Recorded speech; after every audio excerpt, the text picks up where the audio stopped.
ñu am mbégte ak bànneex bu baax teew ci seen site lateranga.info fii ci Tivaouane ci jamonoy gàmmu gi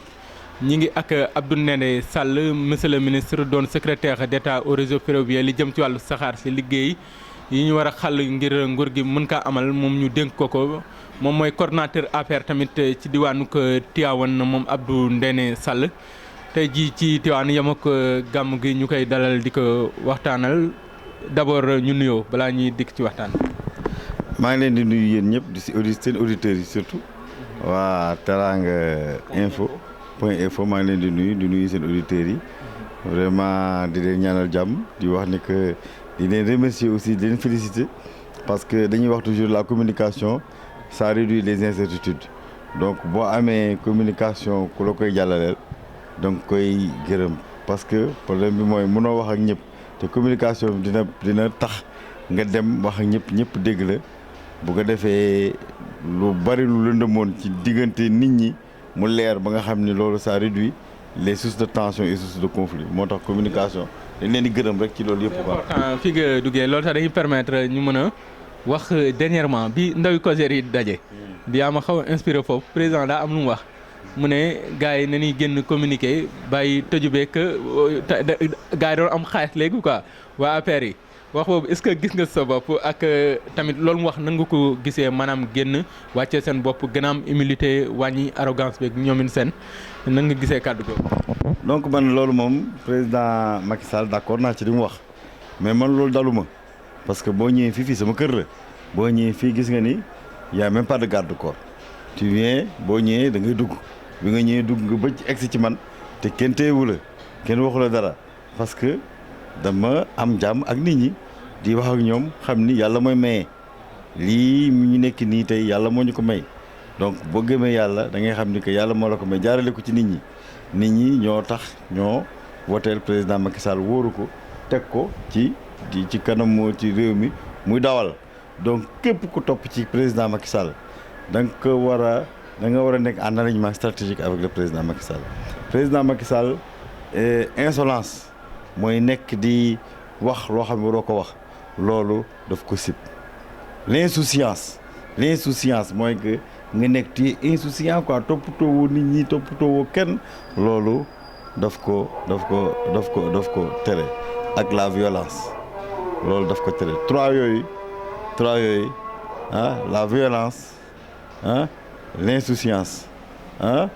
ak vraiment l'insolence les trois waa président Macky Sall daf ko prohibé moom ci boppam melul noonu donc xam nga dañ naan la looy déggalaate da nga ci jiitu donc comme moo ñu jiitu ci loolu yëpp moo ñu jiitu ci ñett yooyu yëpp mu wax ni moom da ko bañ loolu yëpp moom da ko def ku xam président Macky Sall xam ni c'est une personne humble c'est une personne déjà courageuse c'est une personne mesurée c'est une personne qui est sobre et c'est une personne qui est intègre loolu la qualité yooyu nag ñi ngi sant yàlla moom bi mu nekkee suñu kilifa boo am qualité yooyu leader bu nekk qualité yooyu la ñu bëgg namm gis ko ci moom ñun nag ñi ngi sant yàlla ba qualité yooyu. kon ñu gën a saxal discipline bi jéem ko nuru moom da ci am solo yow loolu nga jàpp ah. waaw saxal discipline bi jéem niru ko li mu bëgg booy liggéey ak nit mu teg la fi nga nekk tegoo fa sa bopp parce que ñun ñëpp président Macky Sall moom la population bi wóolu teg ko ci kanam keneen ku fi am ndomba tànk ci coobareem ak mu neex ko moom moo xaatim bind la nommé la donc ñun ñëpp on n'a pas de pouvoir notre pouvoir on le tient du pouvoir du président Macky Sall te président Macky Sall moo ko neex mu teg la fa donc bu la tegee fenn nga xam ni moom mën na laa dindi n'importe quel moment te du tàggu kenn li mu bëgg da nga ko war a defar ba pare jéem koo niroo xam nga président du la mënu laa wax yëpp mënul wax ak ñëpp directement mais nit bu nekk da nga koy xool ni muy comportement ak li mu bëgg yow nga def loolu pour lim la teraanga bi mu la defal nga delloo ko teraanga boobu. léegi ñu dëkk ci yow personnellement ci Tivaouane ak seen dundinu parti parce que APR lu bari dafa bari ay wujjee seen diggante tey jii yow yaay coordonnateur bi lan mooy sa diggante ak yeneen gars yi fi yëngu ci wàllu politique rawatina maire bi Mamadou Sy Mbengue. mais boo xamee bu ñu demee ba am coordonnateur nga xam ne kon y a pas de problème bu ñu demee boo xoolee département yi nekk ci Tivaouane yëpp à part département de Mbacké bi nga xam ne président Macky Sall moo tànn si Cissé Lo def ko coordinateur yeneen département yëpp dañu am problème kii mooy jiite kii mooy dul jiite xëccoo mais département bi amul xëccoo parce que bi ñu toogee science ni dañu war a organiser département bi dañu woote AG assemblée générale la majorité ñëw ñu def ma le coordonnateur provisoire ma nekk coordonnateur provisoire am nag ay adjoint arrondissement bu nekk xam nga fii dafa yomb yaa 18 collectivités locales 18 côtés locales yëpp dañ leen def leen teg ci 3 arrondissement léegi arrondissement yooyu bu ñu leen tegee ci 3 arrondissement yooyu fu nekk ñu jël fa kenn mu doon sama adjoint donc ak ay commission ak yooyu yëpp ñuy dawal di dawal nga xam ni que. fii ça va quoi. fii y a pas de problème vraiment. mais loolu tax sànq maa ngi. Diagne Sy Mbengue ak Seynabou Gueye Touré ñun ñoo bokk Tivaouane bul ñun Tivaouane nañ nekk mais bul fàtte ni que yeneen collectivité locale dafa am maire bu fa nekk di dawal ak yëpp donc bu ngeen limité kii ci ñetti nit yooyu département bi du loolu département bi dafa am 18 collectivités locales avec organisation mais maire bu nekk nag fa nga nekk yow yaa fay représenté APR yaa fay presque coordonnateur bi quoi yaa fay dawal mais nag le département dañu am une organisation moi je suis le patron du département. moo tax nga jël sa kër def ko permanence bi dama lay taquiner un peu. non c'est pas la permanence mais sama kër dafay doon këru péex la xam nga péex mooy kër bu nga xam ni nit ñi dañ fi yàgg ñëw c'est-à-dire du sax affaire de permanence mais nit ñi fii la ñu xam fii lañu yàgg ñëw parce que sama yaay bi fi nekkoon bon ñi fi dëkk ñëpp bari nañ de mais ñi ma fi bokkal ñi nga xam ne ñoo bokk yaay wala baay wala ñu bokk jige bariwul parce que fii mooy dalukaay la dëkkukaay la ku ñëw koo gis mu tumuraanke rek boo ñëwee boo ko fi seetee fii di nga ko fi gis parce que boo fi ñëwee di nga lekk di nga naan di nga fi am jàmm dinañ la suturaal dinañ la teral loolu moo tax mu mel ni APR aussi bu ñuy réunir yenn saa yi ñu ñëw fi réunir. mais dama gis ni Tivaouane dafa mel ne li naan mokk na dafa xaw a mokk ci njiitu réew mi lan moo waral loolu kilifa diine yi la wala lim fi def wala lu mu fi teg. non Tivaouane mokk na bu yàgg parce que Tivaouane département Tivaouane bii rek moom le président gagné sans coalition mu gagné coalition PS PDS Rewmi gagné coalition Aar Sénégal wax ci dolli bi ñu leen gagné ñoom ñëpp ñu ñëw ci ñun muy waa PS yi muy waa PDS yi muy waa Rewmi ñëpp ñëw ci ñun. deuxièmement président commencé fi programme bu mag a mag def ko depuis lors suñu sëriñ ni ko jaajëf Abdou Aziz Sy Al Amine maa ngi koy nuyu di ko ñaanal aussi 100 ans 111 ans sans ordonnance comme ni ko El Hadj Mamadou Gueye di waxee depuis lors nag affaire bi commencé mokk rumbux parce que dañ ni ku la teral tëral la président Macky Sall teral tarixe bi teral waa Tivaouane ak centre d'accueil bii la maison des hôtes bi mu fi def fi 16 kilomètres de voirie def fi assainissement def fi programme yu bëri def fi du nga wax boucle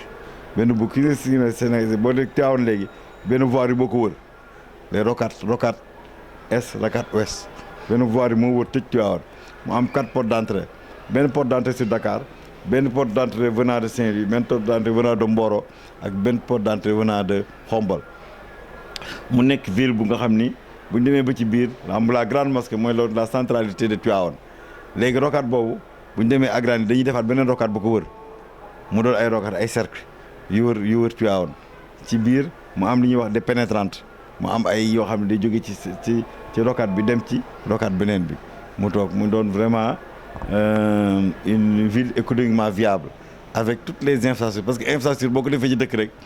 boo améliorer conditions de vie yi ba nga xam nit ñi dañu mën a dem ak dikk échange dina mën a am ñu gis ni que kon dëkk bi day développé tali yooyu président def moo tax ñu mën fi am un réseau de transport urbain structuré avec des lignes bien déterminées léegi gis ngeen ci gàmmu bi président joxe na fi 15 véhicules Tata yoo xam ne mooy programme bu état bi mu am ci ville yi pour améliorer dem ak dikk bi joxe nañ ko fi yooyu dafay commencé daw à Tivaouane loolu yëpp ça contribue à la modernité de Tivaouane à rendre Tivaouane plus moderne. président daal bu dee Tivaouane moom na dalal xelam fii moom jëm nga ni. Tivaouane daal li leen di ñaan du victoire c'est-à-dire trop plein lañ leen di ñaan na fees dell loolu leen di ñaan parce que Tivaouane président moo koy gagné ndax li mu fi def ndax teraanga bi mu fi ji nit ñi ak li mu def Tivaouane pour améliorer conditions de vie des populations Tivaouane mokk na rumbux xam nga nan la ñuy bañ naagu mooy foo xam ne da nga fa mën a gagné 100% nga am fa nombre de voix yi du significatif. On veut un nombre de voix significatif mooy que dañuy bëgg fichier électoral bi nekk Tivaouane ñu ful ko ba mu toll ni fichier bu Thiès par exemple